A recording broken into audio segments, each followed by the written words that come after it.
It will be a fight. And there'll be a lot of death, unfortunately. It will be a fight we will win. But a lot less death. But there will be death. People should be actually kept out of the country for at least 28 days. America is not prepared. G'day, ladies and gentlemen. Welcome to the Butterfield Effect. It's great to have you back. Thanks for joining us.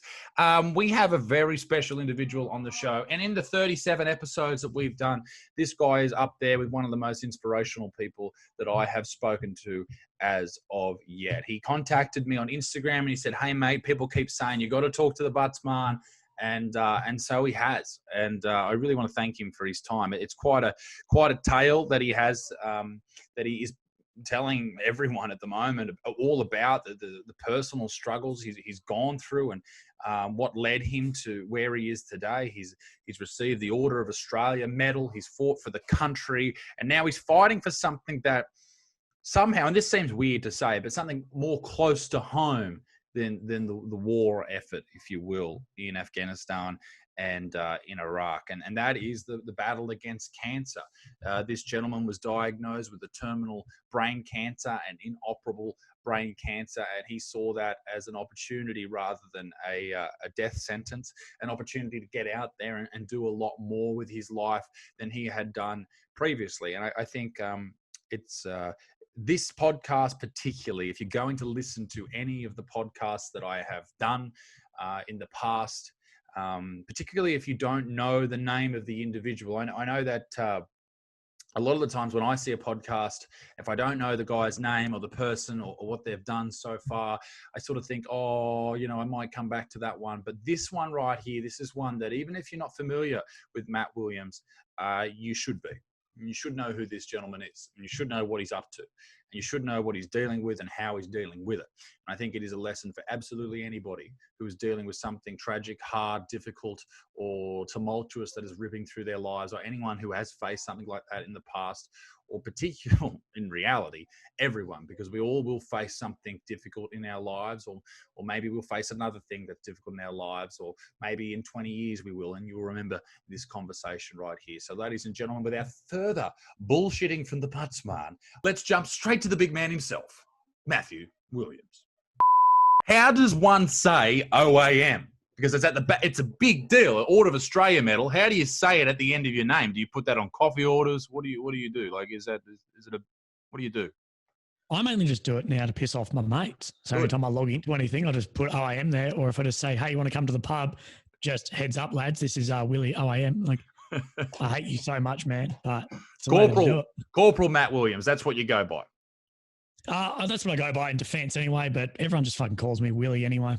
Righto, Willie. Good stuff, mate. Now, I said in the intro to this video that I've been looking into your story, and it's very, very interesting. And I know a lot of the times when people jump on a podcast, and perhaps maybe someone, particularly on my channel, isn't aware of the person's name. We have a lot of comedians on here, or people who have blue ticks next to their name, and maybe some people haven't heard of you before. But your story is incredible, and I'd love people to really dive deep into what you have experienced and what you're dealing with at the moment and what you're doing with it.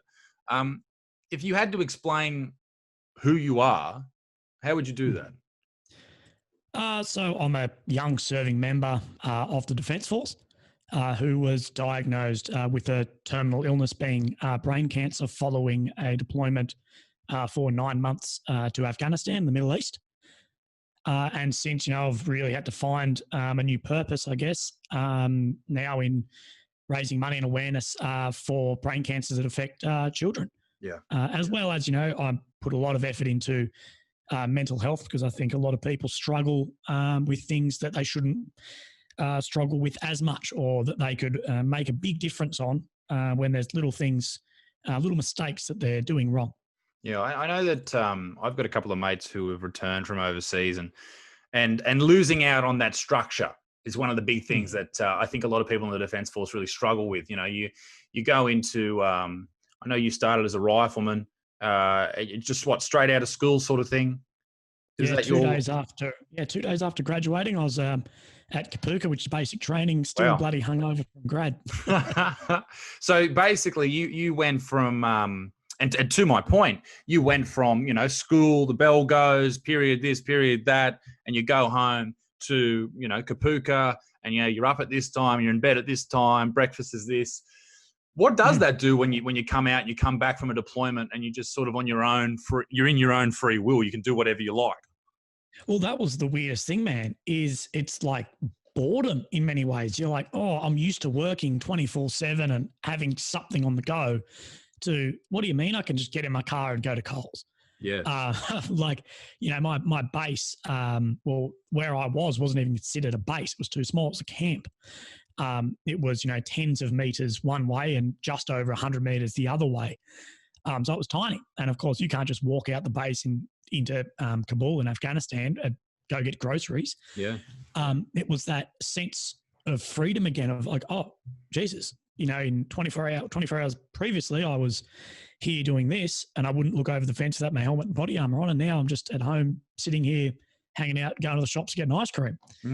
That's the big change. And I guess another big change for me in the beginning too was not being armed. And I guess cops must get the same thing. In Afghanistan, the insider threat on bases is very high.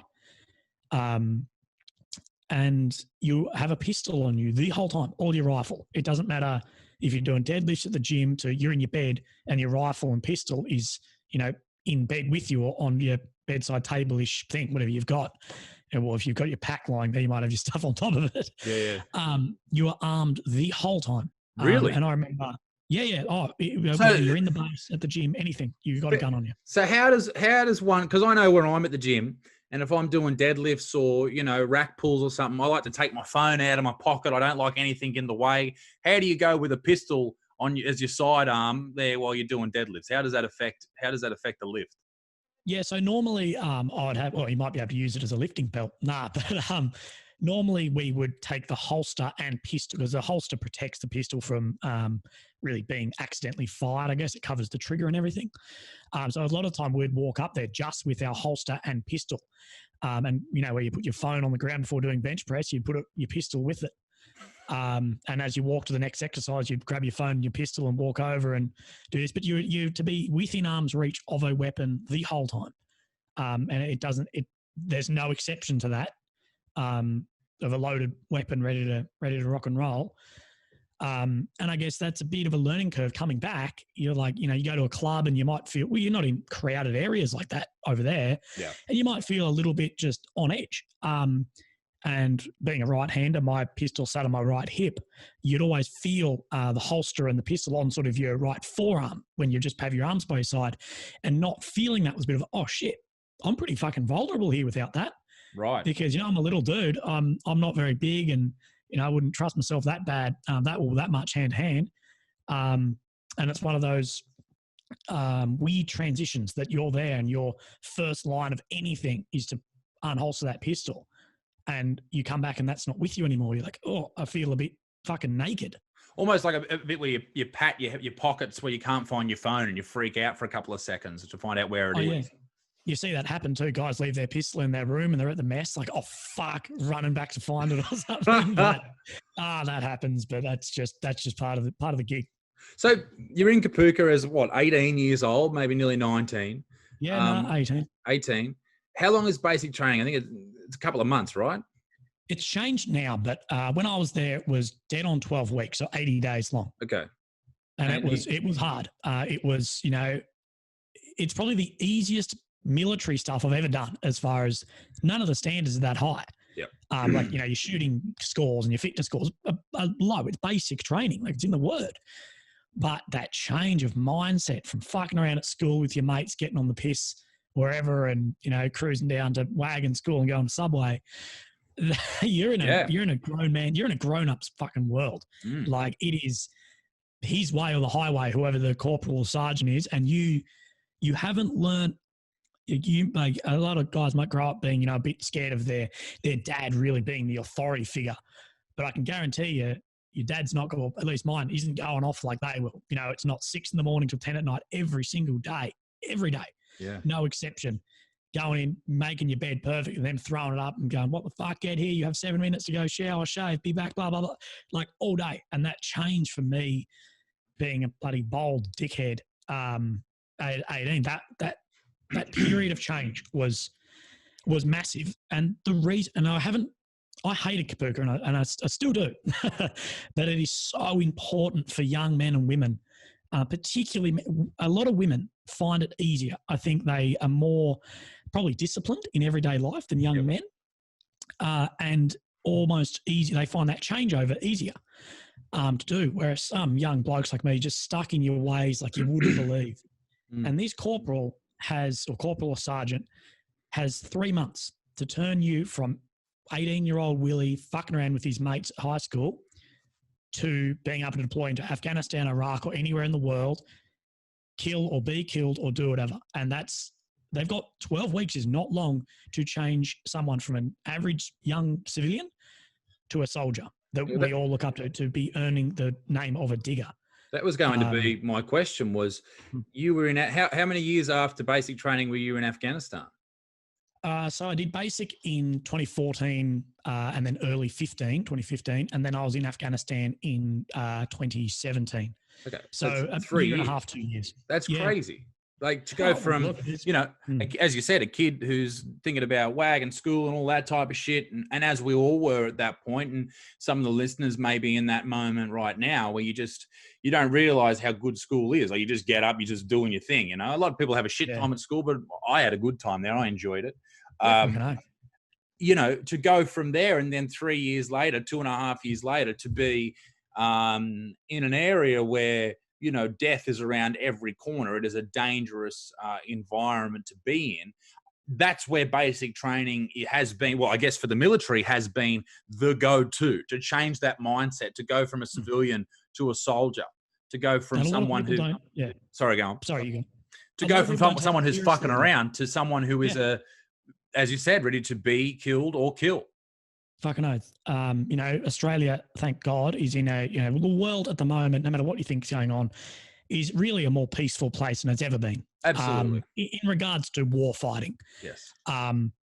But if whoever thinks that we couldn't roll into being in the trenches, blow the whistle over the top boys tomorrow is fucking wrong. That could happen at any point. And this is why we have online battalions, which can, within hours, mobilized anywhere. This is why we've got it. And that's why you've done your training. And that's why it's fucking hard and disciplined is, you have to shave every morning. No one really gives a shit about the hair length of your facial hair. But that shaving you learn every single morning at Kapuka is making sure your weapon is clean every single morning. That making your bed perfect hospital corners every morning is making sure your shit is squared away and you haven't got shit everywhere if the enemy attacks when you're somewhere. Yeah. There's a reason behind all the discipline in it and accountability for yourself and your mates. Yeah. That's what you learn. Then you go to the School of Infantry, or we call it the School of Cool, and that's where you learn your trade. That's where you learn how to be an infantryman. You go from learning how to be a soldier at Kapuka to then how to be a rifleman, a professional shooter, I guess, gunslinger at Singleton. But speaking on that, man, of fucking around at school and then going to the army, my biggest shock was you get one phone call a week. And after my first week, which was fucked, I remember standing at attention outside fucking my room in Wagga, and I called up my best mate, Woogie. Anyway, he answers the phone. He's like, "Oh, Willie, wait, I'll put you on speaker. All the boys are here." And I'm like, "What the fuck?" Anyway, they're all there. I'm like, "Why are you guys all together?" And I'm like, "Oh, bro, we're on schoolies." And I'm like, "Fuck, that'd be all right." Willie's here, had just had the shittest week of my life in the army, and the rest of my mates are all on fucking schoolies, fucking around. Chasing birds, dropping pingers, having a great old time.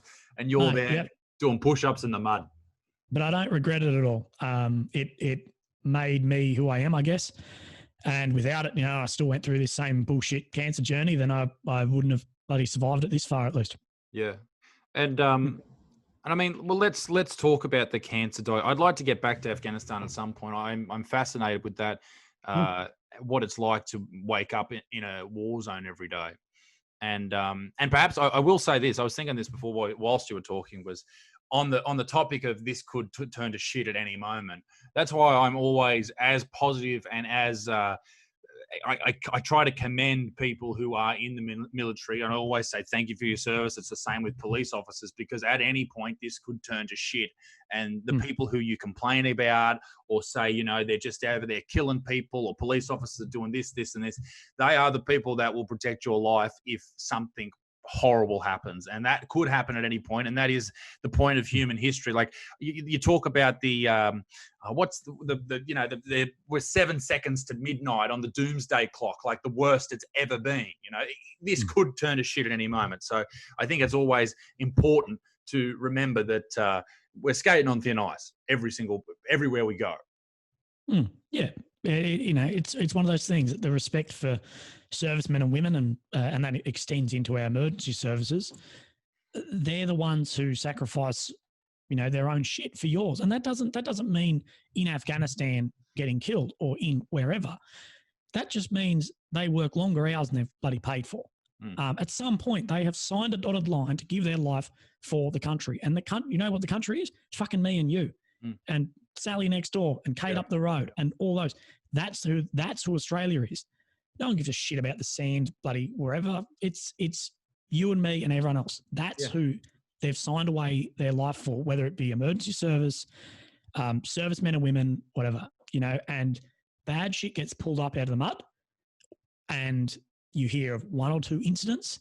Well, you don't hear about the fucking millions of incidents that happen every single day that are fantastic, good stuff that happens, because it doesn't trend in the media. No. Well, on the topic of the media, you need to be able to sell stories. And Willie doing something good overseas that changes someone's life in the community or something like that, mate, that's fantastic and wonderful and something that'll stay with you and your friends forever. But people aren't going to click on it. You're not going to make ad money from that. Like that is the basis of the shitstorm that is our media circles at the moment. It is piss poor in many senses of the word, or the idea that the media just goes out and tries to sell ad space is just so disgusting and gross and horrible. But it is the world we are in. Unfortunately, that's what we're dealing with. But yeah, it is. But I think people need to hold some personal responsibility and accountability for the shit they put out there as well. I could have more followers on my Instagram or my YouTube or whatever if I started releasing whatever.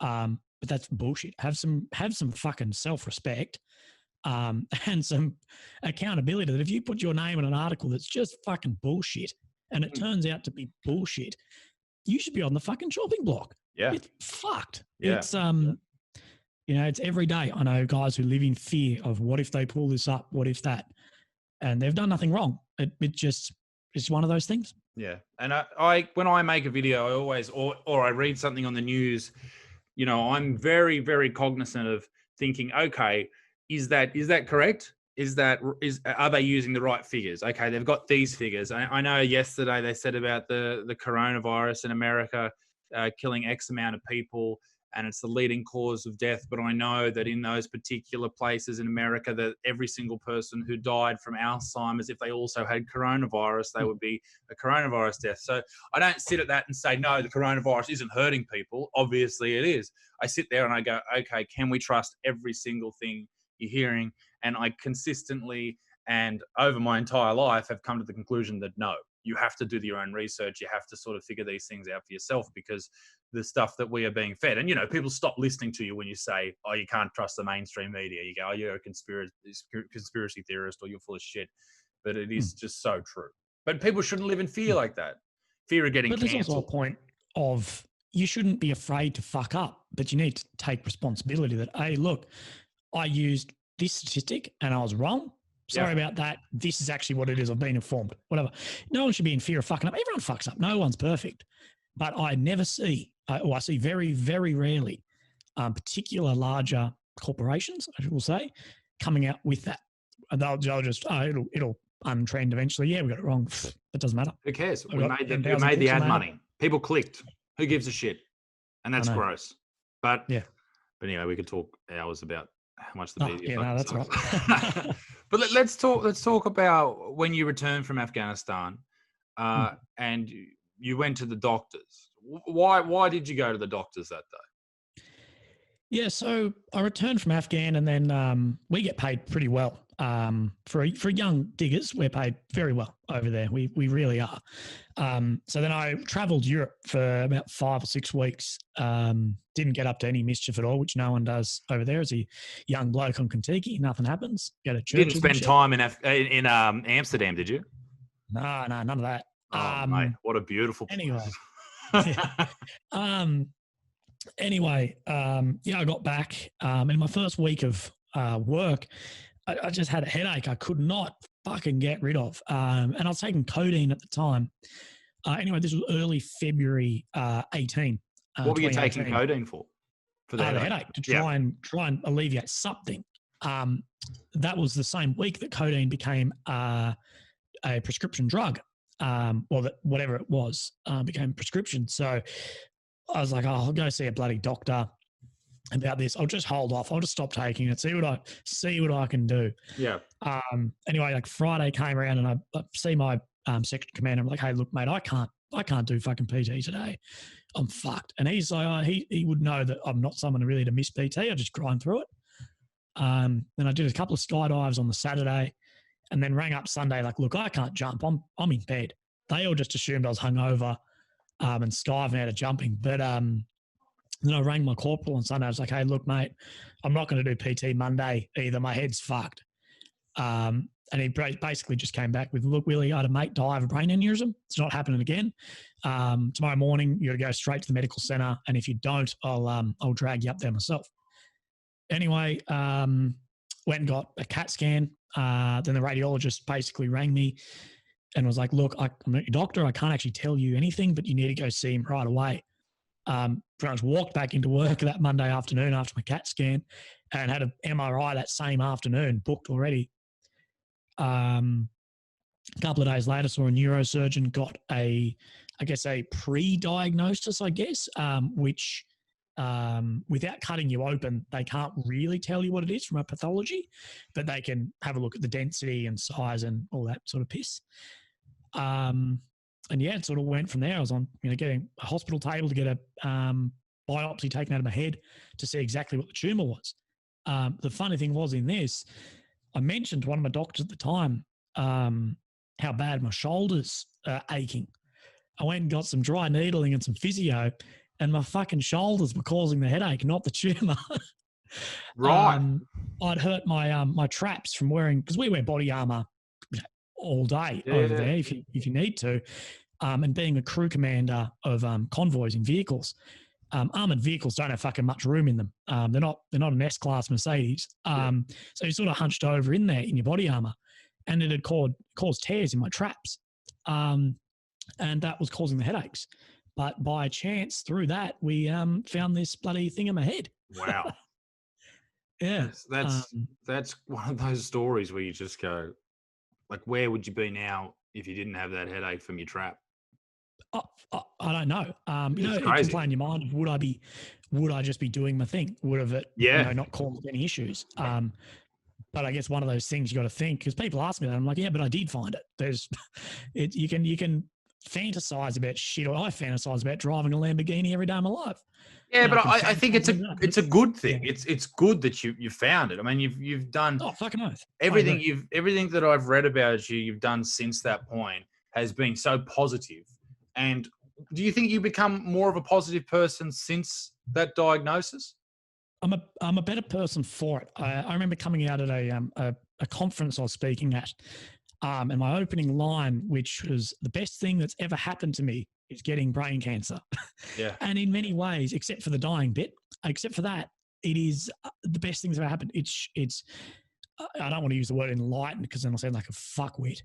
But it's opened up so much shit to me. It's made me realize what is important, what isn't. It's made me realize, stop spending time with people who are fuckwits, who upset you, who don't give back what you give into their relationship. And it's really shown me that I am mortal, that I'm going to die. We all know that, but it's not very prevalent in our mind. We sort of just get on with life, and that'll happen when I'm 80. And it showed me what it was important to me wasn't the stuff we have as our wallpaper. It's not a Ferrari or this big house, whatever. What I was most disappointed on getting my diagnosis was that I won't get that white picket fence family lifestyle and see 40 or 50 or 60. That's what hurt me. And then that's what really helped me be like, oh, fuck, this shit we've got is so fucking important. Stop worrying about the shit we don't have. And, just living in Australia, that puts me so far ahead of anyone else in luck, of 0.1% of the world, just geographical fucking luck. Yeah. And it really, people need to take some honor and some pride and responsibility in that, of it. But look, you say everything I've done is positive. Not all of it has been. That initial diagnosis, it's fucking hard on a young man. I was 21 at the time. Wow. And, that's fucking hard. I went about it with anger and with, aggression and shit. It's a fucking hard diagnosis. So sorry, take us back to where you were. They were talking about a biopsy, and then you went on to the shoulder was causing the headaches, and we sort of went on a tangent there. Yeah, keep going. Yeah, so they did the biopsy, and the biopsies take about 6 to 8 weeks to come back. Yep. But in that time, I just mentioned to one of the doctors, like, while I'm here, my shoulders are killing me. And he's like, I'll get you to go see a physio, get you some dry needling and release the muscles. And that cleared the headache up perfectly. The neurosurgeon said in the first appointment, oh, look, this normally wouldn't show up as a headache. He's like, are you sure it's not something else? So they're completely unrelated. But yeah, the biopsy, that time of waiting for the biopsy was fucked. It was worse than coming back and saying you're dying tomorrow. Hanging in limbo is fucked. Yep.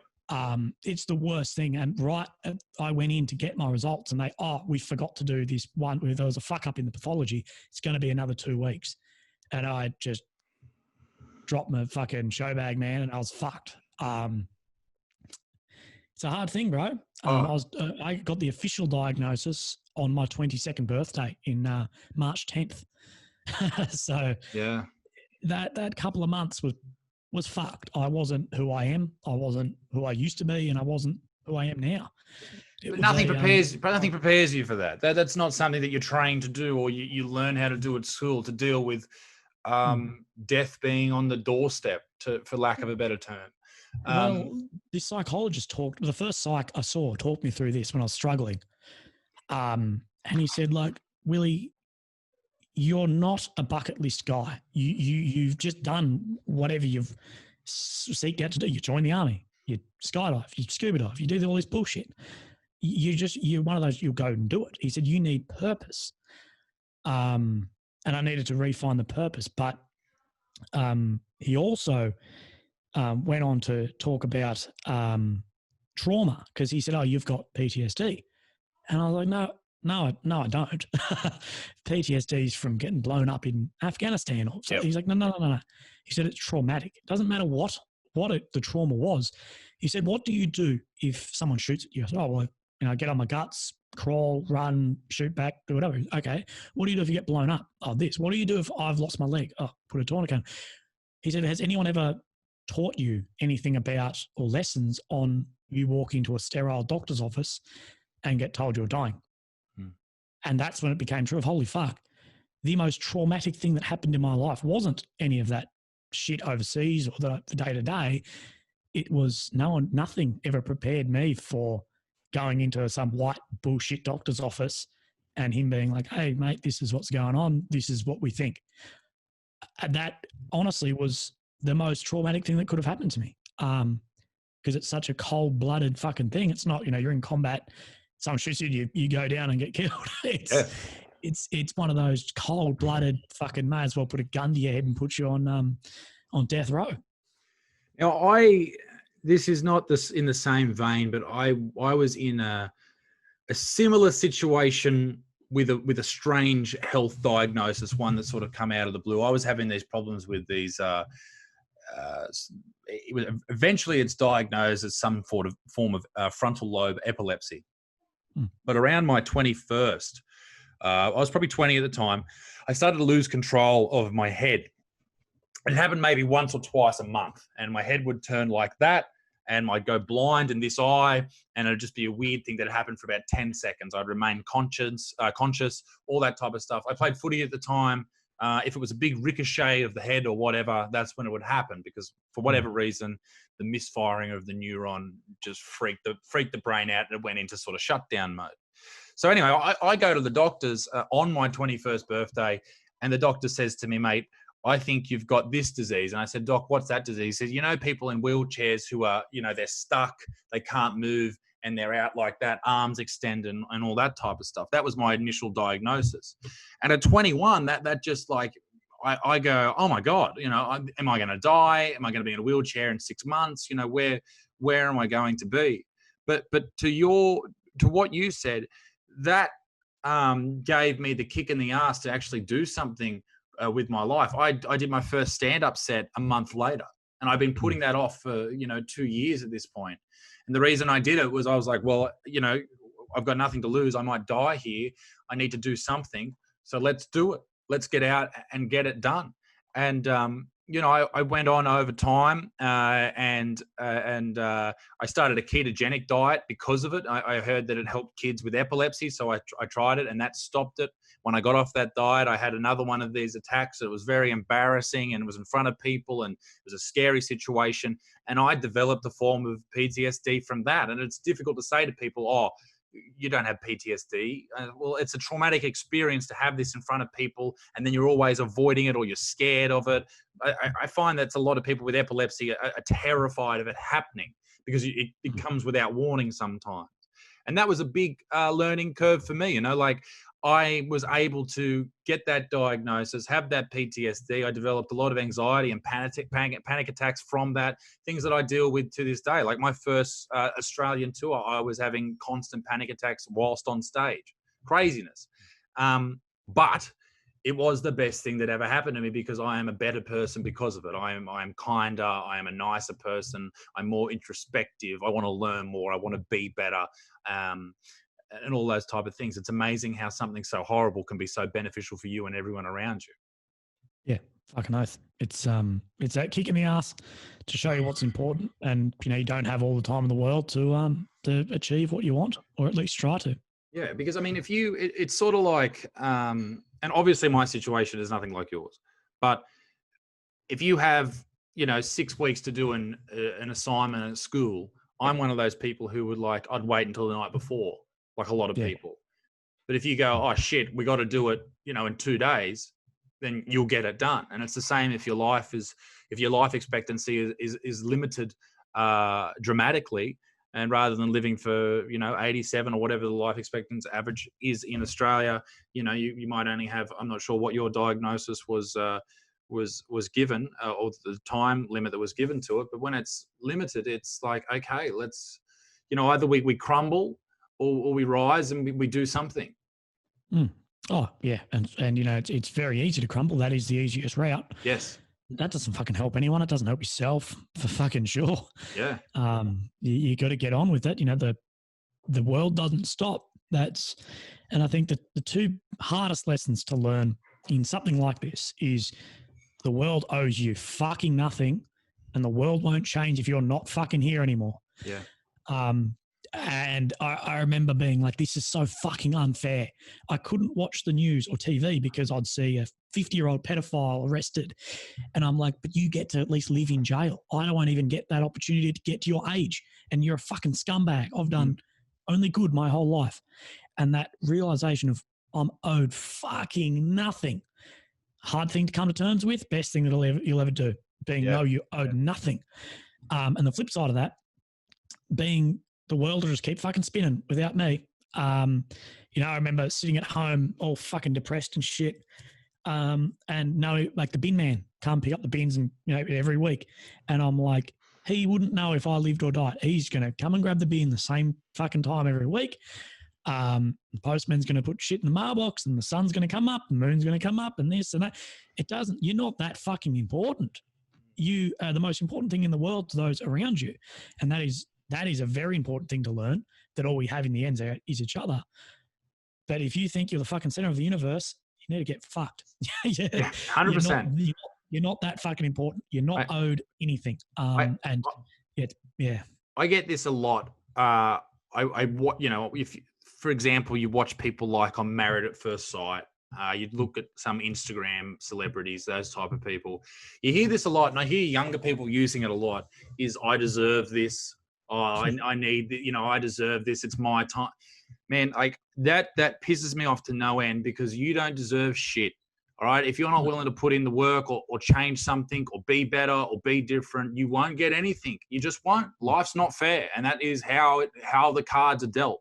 You have to make things move. You have to move the mountains. They won't move themselves. Yeah.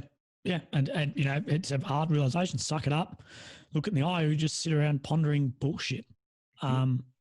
It's one of those things, it's people at school, it's a part of the problem. You're told, you can do anything. Well, you probably fucking can't. Be real about it. Dream big. I don't give a fuck. I'm all about that. Dream to be Elon Musk. But at the end of the day, the whole world doesn't revolve around you. And, these influencers we look up to are a 0.1%. They are not the every person. And not being there is also okay. Yeah. Not being that hot girl in Mykonos getting paid by bloody skinny me tea. It's all right not to be that. You see a photo of a date. You don't see all the other bullshit behind it. You don't see her dad working a fucking ass off for 30 years to provide for his kids to have a fucking good time. Yeah. The world owes you fucking nothing. I think that's something I've tried to do with my my audience, if you will, to use an asshole term. But with my audience, I always try and remind people that this is, I try and show them like, real me, not just screaming like a dickhead me, like, the person that's having this conversation, the person that, to try and give them the idea that even though we all have struggles and we all have things we're dealing with, you can still get shit done. Because I feel like, and not everyone's going to be in the situation you're in, but they may get bad news. They may have something that, a bad breakup or their whole life turns upside down. Particularly at the moment, people can't work, people can't do a whole manner of different things. But if you can see someone that is being successful, they're getting things done, and they are dealing with the same problems as you, I think that gives enormous motivation, and it gives you almost an answer to say, yeah, it's doable. It could be done. Yeah. And I love that. I love that I have people that I look at that have similar problems to me, and I go, okay, this can be done. It's so helpful. Oh, fucking hell. And you got to do something about it. No one's got anywhere by sitting on their ass complaining. No. Or yelling at something to complain. Yelling at something and expecting it to change, it's not going to work. No. Einstein, I said this to my boys the other day, Einstein's definition of insanity is doing the same thing and expecting a different result. If you're doing the same thing again and again, nothing's changing. And whether that be you want a different career path and you're still working your same job or doing this or doing that, that's the definition of insanity. And that's, I'm not against working regular jobs, doing whatever. It's how the world works. It's fine. There's nothing against it. But if you want something else, you're going to have to go above and beyond, because no one's going to fucking hand it to you. It's just not going to fucking happen.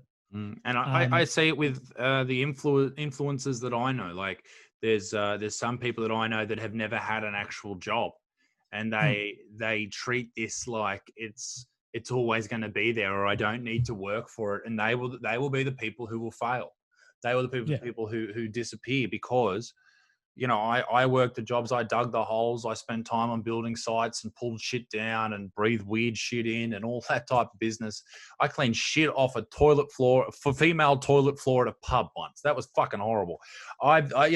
Those things, they make you go, okay, we need to, whatever we've got here, whatever's working, we must put in the time, make it continually work, make it better, change it, make it grow, evolve, all those different types of things, and keep it going. And if we don't, that is the place that we will be back in. And I think it's the same with mental health. If we keep, once you get ahead or once you start feeling a little bit better, if you fall back in the friend group, the relationship, the diet, whatever it happens to be, if you fall back into that, then there is a chance that you will go backwards.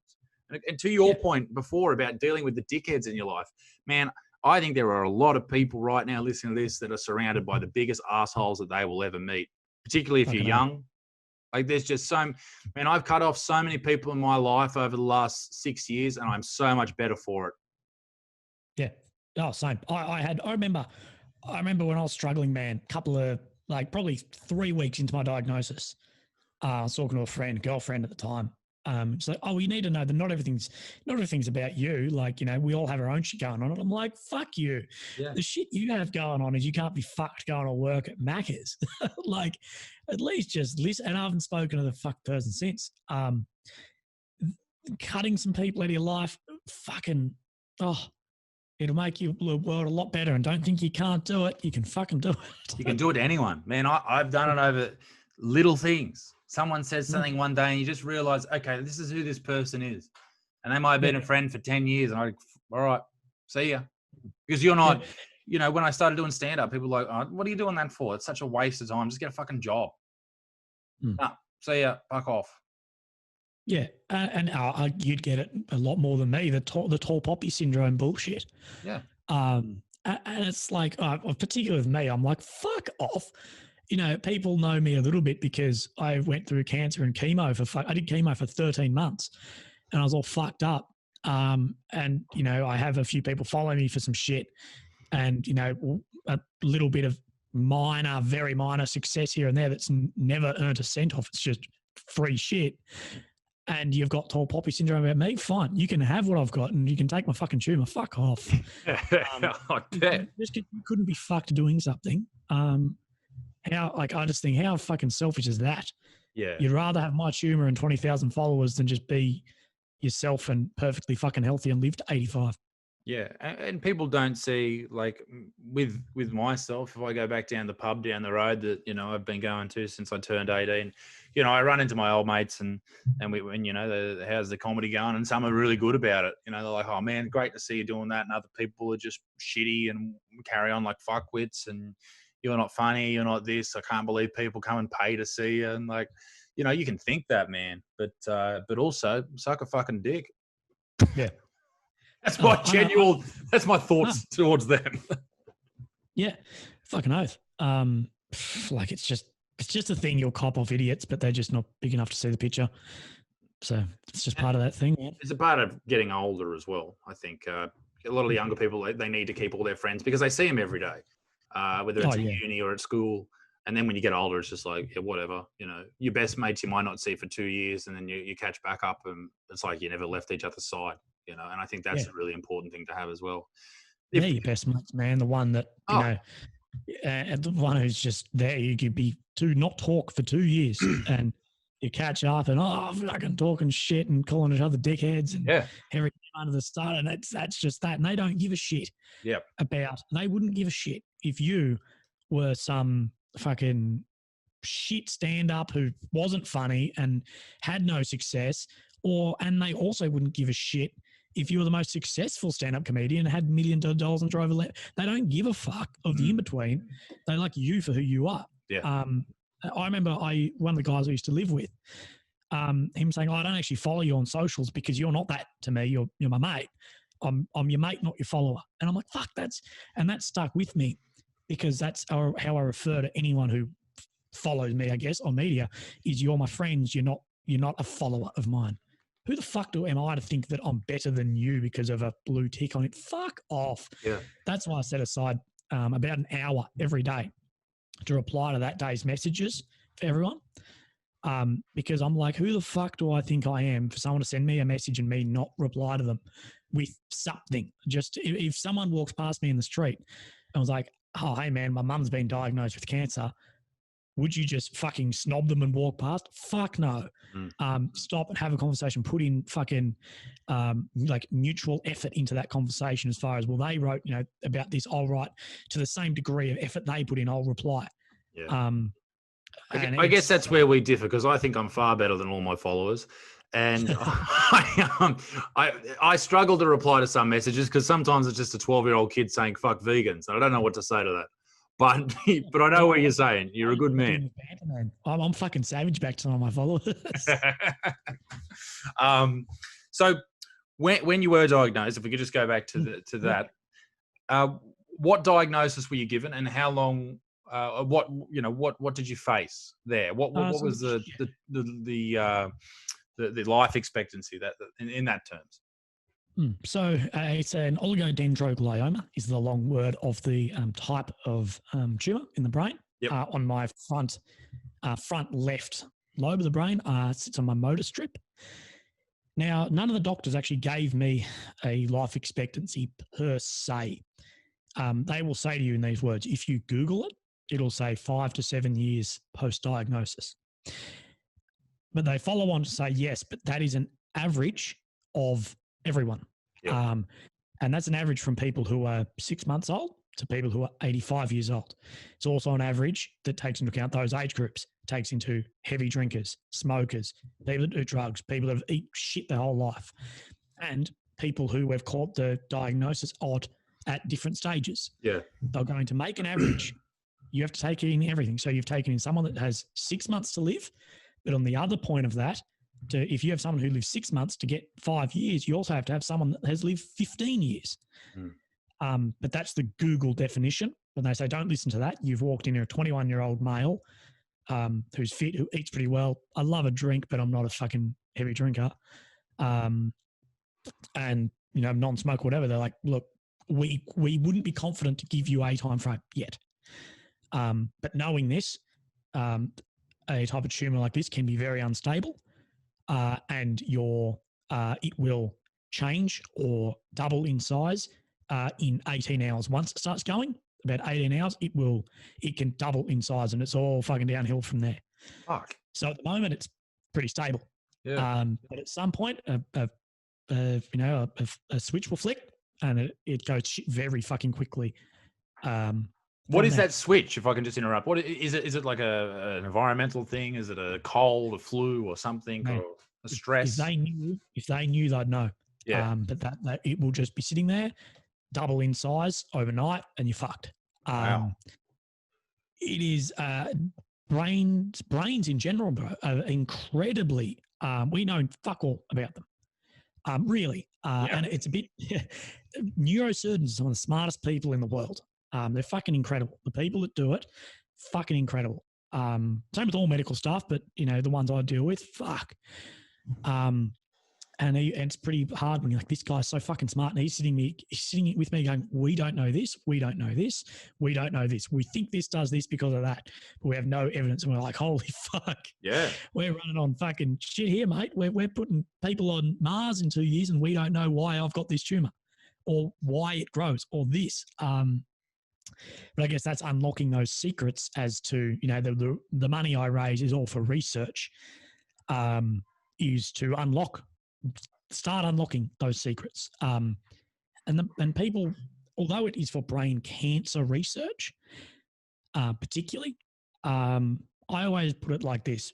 Brain cancer is like a Formula One car of cancers. It's the fucking top end. So if Ferrari develops shit in their Formula One car, eventually it'll go down through the parent company, and it'll fucking eventually influence a Fiat 500 in 5 years of everything. So I sort of think if we put money into brain cancer, so many discoveries have come out of treating the worst type of cancer into lesser types of cancer somewhere else in the body. And we've made so many discoveries in the research into acute brain injuries and all that stuff, because it's working on the brain, still research on the brain. It's not just curing one thing. It's coming out with answers for many things, even down to a lot of the research is going into what they call neuroplasticity, which is why things can move in the brain. Occasionally, it happens a lot in young people. Your brain can move shit of what works around in its head. So say your motor strip, your left motor strip for your left hand sits on your right frontal lobe, sort of like right on top at the front. But you'll find some kids, they'll do a functional MRI scan, and they'll find that part that controls your left hand is in their fucking left lobe at the back. Due to neuroplasticity, their brain can move it. What some of the research they're trying to do is how the fuck can we influence that plasticity to make shit move away from a bad area? So say with me, the reason, if this tumor that I had was on my leg, we'd just cut the fucking muscle out with it, then cut my leg off, and I'd probably be fine.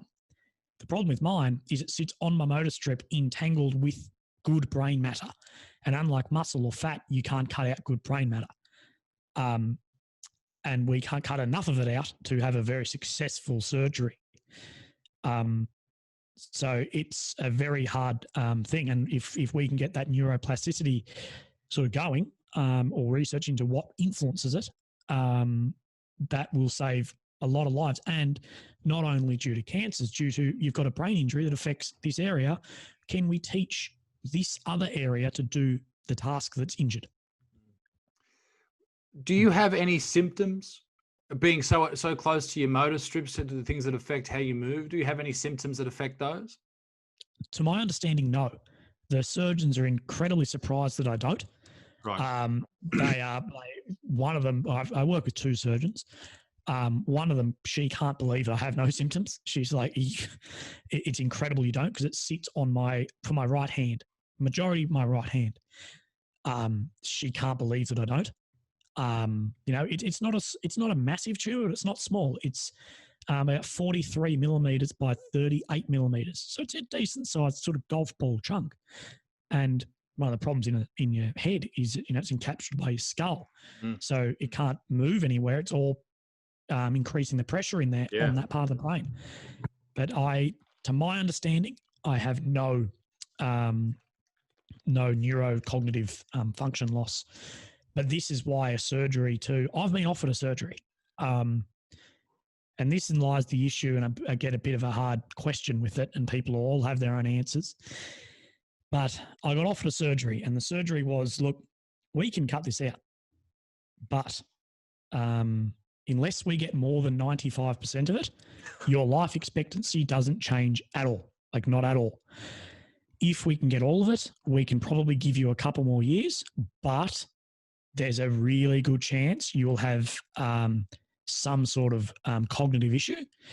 It could be anywhere from a tingling in your little finger through to you have no movement on the whole right side of your body for a couple more years. And that's the who'd kill your mum or your dad sort of question for me is, would you like to live, 3 years with full movement, perfect, or 5 years paralyzed on one side?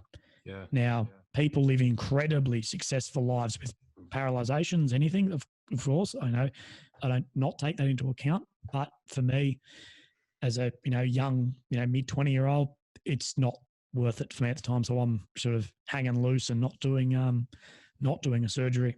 Yeah, I mean, I guess it comes to quality of life, and from what you've told me, it seems like you were diagnosed, your life's turned upside down, you hit a very dark point, you come through that, and then everything changes for you. With that dark period, what got you through it, do you think? Finding purpose. So I'm a purpose-driven guy. I need a reason to be alive, and I'm not religious. I'm not any of that shit. So I need a reason. And my reason used to be, and it still is to a lot of my career, it was always the next thing for the army, always. And this is the reason I've served now 2.5 years past my diagnosis time. Some people think I'm fucking crazy, but I get a lot out of it. Even if I rock up every morning at 6 and go, this is fucked, it gives me something to say, this is fucked about. And that is more important than sitting in bed going, this is good. And I lost purpose. Then my purpose became, in a big sense, raising money awareness for cancer and influencing change. And, I won't see any of these advancements. These all take tens of years to come through, really. And it's not for me, but this is one of the beauties, I guess, of it that's helped me a lot. It's a legacy thing.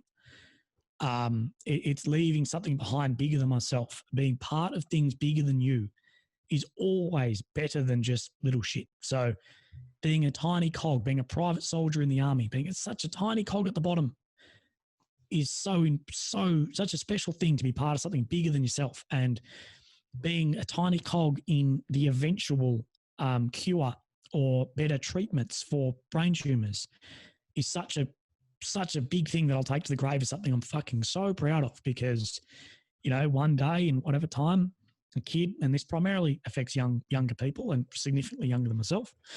At some point, someone will walk in with their mum and dad into a doctor's office, be told, you've got a whatever tumor, and we've got this treatment. And at some point, at some small insignificant spark, I've had some influence on that. And it's sort of like, I hope one day someone thinks, fuck, that dickhead flipping tires on the beach raising money was even if it's 0.001%, but it's a little influence on something far greater than myself. And that purpose is such a hard thing to find most of the time, and mine sort of fell onto me, I guess. And yeah, that's been what got me through, because I was fucking lost. Because, when I got diagnosed initially, I couldn't really do any military work. And I didn't know what to do. I was sitting at home watching the fucking postie in the mail and and the bin man come, and noticed that, I'm not that fucking important. And then that realization of, well, that's not what's important. These things bigger than me is not that important, but what can I influence? I can influence this. One of my old commanders when I was in Afghanistan, well, my commander at the time, he used to say to us before, like, everything, lads, control the controllables. And I sort of always just paid him off, like, fuck off, sir. He'll be right with me saying that. But it's something that I didn't really get until I got it, until I was like, holy fuck, yeah. You can only control what you can control, and the other shit you can't. You have to sort of forget about. You can't influence everything, but what you can influence, you should do the best of your ability to do the best job of that. And I can't cure cancer. I'm not a doctor. I'm not whatever, and I don't have enough time to become a researcher or a doctor. But what can I influence in that controlling the controllable? I can influence people's mindset on how they view cancer and how you can live with it and how you can live through it and live beyond it, and raising funding that is so fucking shit for brain tumors. And that's the controllable that I can have some influence on, and that's everything for me. Same with, and it goes the same with mental health for other men, particularly other men. The perhaps the most amazing thing out of what you just said there was, I mean, for example, just to give some context, there was a young girl in my community. She would have been all of 3 or 2 years old. Charlie Carr, her name was, and she was diagnosed with a neuroblastoma, I believe is the correct terminology. And she passed away, I think, after maybe a year or 2 years. But through the efforts of people like yourself, friend of the show, Mark Hughes as well, he's done a lot of work with the brain cancer research. There'll be kids born today that will benefit from that, or born in 20 years, that will benefit from that. There are young people watching this video now who are maybe, all are 16 or 17, who will have children in the next 10 to 15 years. And the hard work that you put in right now and tomorrow and the next day may save their child's life. And that is extremely commendable. And that is purpose. That is change. That is being the change you want to see in the world. And I mean, I know you're not doing it for congratulations, but good fucking on you, brother. That's marvelous. No, it gives me to live beyond the years I'll have, if that makes sense. That absolutely. It's not an easy thing, man. Everyone gets down about it and whatever, but that doesn't really help anything. Yeah. No. At some point, you got to get back on that horse and get out there and do your thing. Yeah. Yeah, it's a good thing, man. Absolutely. Well, mate, I don't want to take you too much today. Let's leave this on a high, mate. I don't know. I'm pumped. What can we do? Because I know that you're talking about now. There is a group that I work with called Swiss 8, and they're run by veterans, and they help men with mental health. They've got an app that if you have served in the Defence Force, you can download for free, and you can access that. And they have meal plans, they have workout plans, they have guided meditations. Check that out if you are from the Defence Force. But what for people from the Defence Force or from any sort of serving Army or Navy or Air Force, what do you think people can do to sort of ease their way back into civilian life, or even just deal with the things that come with the stresses that come with it? I guess it's probably not even just people in the Defence Force. Let's talk about men, perhaps. Where do you think this this issue of mental health comes from, perhaps? And I know I said let's end on a positive, but I think we should probably talk about this too. Where do you think this comes from? Look, might be an unpopular remark. I believe it comes from a lack of personal responsibility and accountability for yourself. And accountability for your friends too. But at the end of the day, your mental health is your mental health. And if you kill yourself, you kill yourself. No one else kills you. You dancing around the issues and doing whatever is not fucking accountable for shit. Being accountable for yourself means reaching out to someone, means doing the steps in process to get better. Expecting things to get better from doing nothing is not going to work. And expecting someone else to reach out to you without you having some influence, it may not happen, and it might happen too late because they might not see it. You're accountable for yourself and every action you do, and you're accountable for your mates too. It's part of entering into a friendship with people. And I think, being accountable for that, and I think accountability is fucking everything we do. You need to. And if things aren't right, you need to have the accountability for yourself, the self-respect, and reach out to one of your mates. Reach out to fucking me. I'll always get back to you. Reach out to someone. That is, I think, one of the biggest things we can do, and being there for each other. But at the end of the day, we need to do it ourselves. And that's where I think the are you okay stuff can actually sometimes be in almost do worse, because the whole saying of it's okay not to be okay. Everyone knows that. Everyone knows it's okay not to be okay, but it is also okay to get better, and it's okay to be okay again. A lot of people have this victim easy mentality of not being okay is fine. I can live here. It's not.